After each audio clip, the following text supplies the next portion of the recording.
বন্ধুরা কেমন আছেন আপনারা সবাই? আশা করি সবাই ভালোই আছেন। আমিও খুব ভালো আছি। তো আপনাদের জন্য এসএন ফুড ব্লগ চ্যানেলে নতুন একটি রেসিপি নিয়ে চলে এসেছি। তো আপনারা দেখতেই পাচ্ছেন এখানে আমি লাউ ডাঁটা শাক নিয়ে বসে পড়েছি। আমি এখন লাউ ডাঁটাটা কাটতে থাকি, আপনারা পুরো ভিডিওটা দেখতে থাকুন। তো আজকে আমি বানিয়ে নেব লাউ শাকের চচ্চড়ি। তো এই ভিডিওটি যদি আপনাদের ভালো লেগে থাকে লাইক শেয়ার কমেন্ট করবেন আর অবশ্যই করে সাবস্ক্রাইব করবেন। পাশে থাকা bell icon notification all mode করে রাখবেন, তাহলে সবার প্রথমে আমার ভিডিও আপনাদের কাছে পৌঁছে যাবে। তো বন্ধুরা এখানে দেখতেই পাচ্ছেন আমি খুব সুন্দর করে লাউ ডাঁটা ও শাকটাকে ভালো করে কেটে নিয়ে পরিষ্কার করে জল দিয়ে ধুয়ে নিয়েছি। তো চলুন এবার রান্নাটা শুরু করা যাক।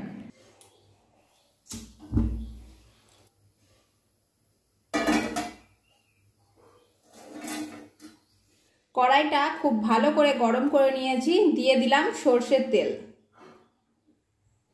তেলটা ভালো মতো গরম করে নেওয়ার পর ফোড়নের জন্য কিছুটা গোটা জিরে আর দিয়ে দিচ্ছি কয়েকটা কাঁচা লঙ্কা।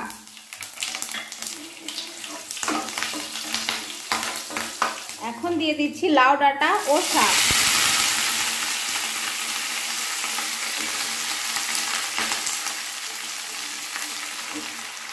লো টু মিডিয়াম ফ্লেমে 7 থেকে 8 মিনিট ভেজে নেব।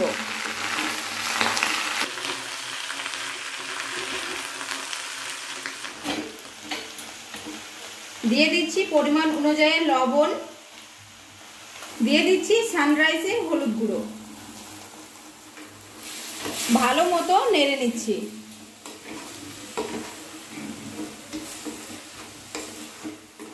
এখন আমি মিনিট 7 ঢাকা দিয়ে দিচ্ছি ভালো করে সিদ্ধ হয়ে যাওয়ার জন্য। এখানে আমি মটরের ডাল ভিজিয়ে রেখেছিলাম 1 ঘন্টা আগে। তো এই ডালটা আমি পরিষ্কার করে ধুয়ে নিয়েছি। এবার আমি মিক্সারের মধ্যে মটরের ডালগুলো দিয়ে দেব। এখন আমি মটরের ডালটা ব্লেন্ড করে নেব। ব্লেন্ড করা হয়ে গেছে, এবার আমি দেখে নেব। খুব সুন্দরভাবে ব্লেন্ড হয়ে গেছে।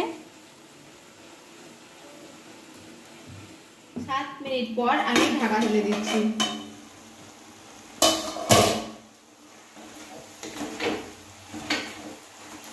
ডাটা কিন্তু প্রায় সিদ্ধ হয়ে গেছে। এবার আমি দিয়ে দিচ্ছি আদা বাটা আর দিচ্ছি কয়েকটা কুচিয়ে রাখা কাঁচা লঙ্কা। ভালো করে মাখিয়ে নেব। ভালো করে মাখানো হয়ে গেছে, এবার আমি দিয়ে দেব মটরের ডাল বাটা।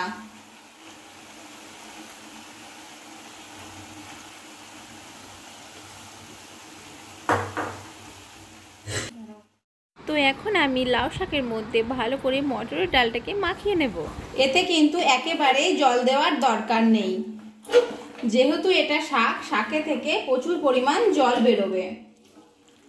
দিচ্ছি অল্প পরিমাণ চিনি।